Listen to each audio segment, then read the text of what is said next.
Hi అందరికి నమస్తే. Recent గా చీరాల్లో 6 నెలల బేబీని ఇద్దరు కలిసి కిడ్నాప్ చేయడం జరిగింది కదా. సో దాని తర్వాత 24 hours లోనే పోలీసులు ఆ ఇద్దరిని పట్టుకుని ఆ బేబీని ఆ పేరెంట్స్ కి తప్ప చెప్పడం జరిగింది. ఇన్ కేసు కానీ ఆ పోలీసులు ఆ బేబీని రక్షించకపోతే ఆ కిడ్నాప్ చేసిన వాళ్ళు ఆ బేబీని ఏం చేసేటోళ్ళు.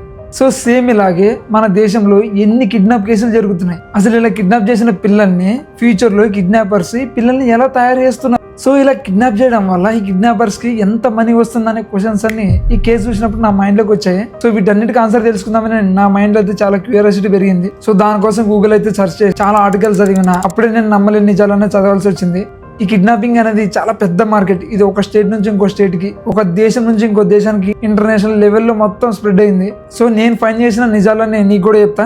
సో జాగ్రత్తగా విను. వీడియో మొత్తం చాలా ఇంట్రెస్టింగ్ గా ఉంటది. స్టార్ట్ చేద్దామా. కిడ్నాప్స్ ఎందుకు జరుగుతున్నాయి అనే దానికి చాలా రీజన్స్ లో ఒక రీజన్ కి ఆన్సర్ మనకి చీరాల కిడ్నాపింగ్ కేసులోనే దొరుకుద్ది.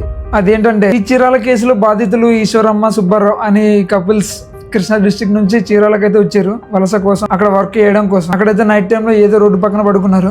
ఆ పడుకున్న సంజీవ్, శ్రీను అనే ఇద్దరు అయితే అక్కడికి వచ్చి ఆ 6 నెలల బేబీని అయితే కిడ్నాప్ చేశారు.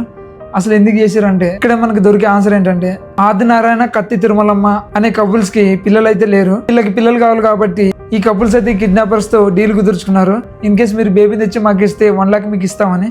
దానికి అడ్వాన్స్డ్ గా 50,000 కూడా వీళ్ళ దగ్గర నుంచి తీసుకున్నారు. సో ఇప్పుడు మీకు అందరికి అర్థమై ఉంటుంది కిడ్నాప్ చేయడంలో ఇది కూడా ఒక రీజన్ అని. సో ఈ రీజన్ వల్ల జరిగే కిడ్నాప్ లో ఆల్మోస్ట్ ఎవరైతే పిల్లలు లేని కపుల్స్ ఉంటారో వాళ్ళ కోసం 10% ఈ దీని వల్లే జరుగుతున్నాయి. సో ఇప్పుడు లోకల్ అయిపోయింది కాబట్టి ఈ కిడ్నాప్స్ గురించి మనం నేషన్ వైడ్ గా మాట్లాడుకుంటాం. ఇప్పుడు అసలు దిమ్మ తిరిగే ఫ్యాక్ట్స్ అన్ని బయటకు వస్తాయి.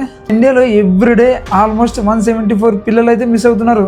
కేవలం 2 సంవత్సరాల్లోనే 2024 నుంచి ఇప్పటి వరకు ఆల్మోస్ట్ మన ఇండియాలో 113,500 మంది పిల్లలు మిస్ అయ్యారు. ఇంకో ఫ్యాక్ట్ ఏంటంటే ఓన్లీ 2024 ఇయర్లోనే 98,000 మంది పిల్లలు మిస్ అయ్యారు.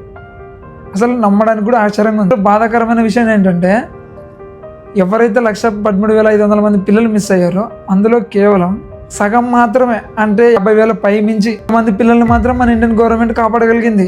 స్టిల్ మన ఇండియన్ గవర్నమెంట్ ఈ మిగిలిన 50,000 మందిని అసలు ట్రాక్ చేయలేకపోయింది. అంటే దీని అర్థం ఈ కిడ్నాపింగ్ మార్కెట్ అనేది ఎంత ప్రీ ప్లాన్ గా ప్లాన్ చేస్తున్నారో మనకు అర్థమవుతుంది. సో దీన్ని బట్టి చూస్తే ఈ కిడ్నాపింగ్ మార్కెట్ అనేది ఇంటర్నేషనల్ లెవెల్ వరకు స్ప్రెడ్ అయింది. ఇప్పుడు మీకు అర్థమయ్యేటట్టు ఇంటర్నేషనల్ లెవెల్లో ఒక ఎగ్జాంపుల్ చెప్తా. 2018లో మణిపూర్లో ఒక కిడ్నాప్ కేసు జరిగింది. మన ఇండియాలో ఉండే 7 మంది అమ్మాయిలు కలిపి అబ్రాడ్ లో ఎంప్లాయ్మెంట్ ఆపర్చునిటీ ఉందని ఒక ఎంప్లాయ్మెంట్ ఏజెన్సీ వాళ్ళని మయన్మార్ కి తీసుకెళ్లి అక్కడ నుంచి వాళ్ళ డాక్యుమెంట్స్ మొత్తం ఫోర్జరీ చేసి మళ్ళీ అక్కడ నుంచి వాళ్ళని సింగపూర్ కి అయితే కిడ్నాప్ చేసింది. సో ఆ 7 మందిలో ఒక అమ్మాయి అయితే ఎలాగోలా ట్రై చేసి వాళ్ళ ఇంట్లో వాళ్ళకైతే కాల్ చేసి చెప్పి ఇలా మమ్మల్ని కిడ్నాప్ చేశారని. పేరెంట్స్ అయితే మణిపూర్ గవర్నమెంట్ ని అప్రోచ్ అయ్యారు మా పిల్లల్ని రక్షించమని. దాని తర్వాత మన ఇండియన్ గవర్నమెంట్ కూడా యాక్షన్ తీసుకుంది. సో అలా మన ఇండియన్ గవర్నమెంట్ 7 మందిని అయితే కాపాడగలిగింది. ఇన్ కేసు వీళ్ళని మన ఇండియన్ గవర్నమెంట్ కాపాడకపోయింటే ఇలా అబ్రాడ్ కి తీసుకెళ్లి వీళ్ళందరిని అక్కడ ఏం చేయించేవాళ్ళు. దీని ఆన్సర్ కోసమే మన సిబిఐ ఒక నెట్వర్క్ ను పట్టుకున్నప్పుడు మీరు ఇలా కిడ్నాప్ చేసిన వాళ్ళందరితో అబ్రాడ్ లో ఏం చేస్తారని ఒక క్వశ్చన్ వేసింది. కిడ్నాపర్స్ చెప్పిన నిజాలు ఏంటంటే వీళ్ళలో కొంతమందిని అక్కడికి తీసుకెళ్లి సెక్సువల్ గా అబ్యూస్ చేయడానికి, కొంతమందిని అయితే అక్కడికి తీసుకెళ్లి ఫోర్స్ఫుల్ గా పెళ్లిళ్ళు కూడా చేసుకుంటున్నారంట. కొంతమందిని అక్కడ హార్డ్ గా వర్క్ చేయించుకోవడానికి, వాళ్ళకి సరైన జీతం ఇవ్వకపోవడం, వాళ్ళని ఒక బానిసలా ట్రీట్ చేయడం, ఇలా కిడ్నాప్ అయిన వాళ్ళు అబ్రాడ్ లో ఇలా జరుగుతున్నాయి. ఇంటర్నేషనల్ లెవెల్లో కిడ్నాప్ జరగడంలో ఇది కూడా ఒక రీజన్. ఇప్పుడు ఇంకా కొన్ని రీజన్స్ చెప్తా వినండి. ఆంధ్రప్రదేశ్ లో ఒక కిడ్నాప్ కేసు జరిగింది. అదేంటంటే అందరూ కలిసి మన ఏపీలో ఒక అమ్మాయిని అయితే కిడ్నాప్ చేసి ఫారెస్ట్ కి అయితే తీసుకెళ్లారు. తీసుకెళ్ళాక ఆ అమ్మాయిని ఫోర్స్ చేశారు, నువ్వు మా గ్రూప్ లో జాయిన్ అవ్వు, దాని తర్వాత గవర్నమెంట్ అగైనెస్ట్ గా మాతో పనిచేయాలని ఆ అమ్మాయిని అయితే కిడ్నాప్ చేశారు. ఇంట్రెస్టింగ్ ఫ్యాక్ట్ ఏంటంటే కొంతమందిని అయితే టెర్రరిస్టులుగా తయారు చేయడానికి కూడా కిడ్నాపింగ్ చేస్తున్నారు. అయితే మన ఇండియా బార్డర్ ఏరియాలు ఉంటాయో అక్కడ చుట్టూ ఉండే టెర్రరిస్టులు అయితే ఆ రీజన్స్ లో ఉండే కొంతమంది అమ్మాయిల్ని ఎత్తుకెళ్లి వాళ్ళని సెక్స్ యూజ్ చేసుకోవడం కోసం కిడ్నాప్ చేస్తున్నారు. సో ఇలాంటి కేసెస్ జమ్మూ కాశ్మీర్ లో ఒక నర్సు విషయంలో జరిగింది రియల్. సో కిడ్నాప్ లో చాలా రీజన్స్ ఉన్నాయి మన ఇండియాలో. కిడ్నాపింగ్ నెట్వర్క్ మొత్తం వర్త్ ఎంత ఉంటుంది, సో వీళ్ళు కిడ్నాప్ చేయడం వల్ల ఎంత మనీ వస్తుంది క్వశ్చన్ నాకు కూడా మైండ్ లో వచ్చింది. సో దానికోసం ఆన్సర్ తెలుసుకుందామని మళ్ళీ గూగుల్కి అయితే వెళ్ళా. చెప్పిన ఆన్సర్ ఏంటి తెలుసా?